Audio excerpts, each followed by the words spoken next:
Нағыз ұбт-да келген мына есепті бар болғаны 2 минутқа жетпейтін уақытта талдап шығаратын боламыз.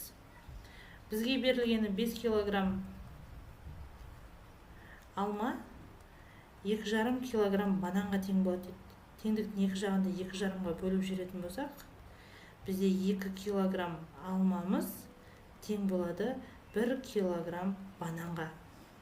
Енді 3 килограмм банан тең болады 4 килограмм мандаринге дейді. Енді бізде білеміз, мына жерде 1 килограмм бананымыз 2 килограмм алмаға тең еді ғой. 3-ке көйіп жүрсек, теңдіктің екі жағында 3 килограмм бананымыз тең болады 6 килограмм алмаға. Сонда мына 6 килограмм алманы 3 килограмм банан орнына кеп қоям.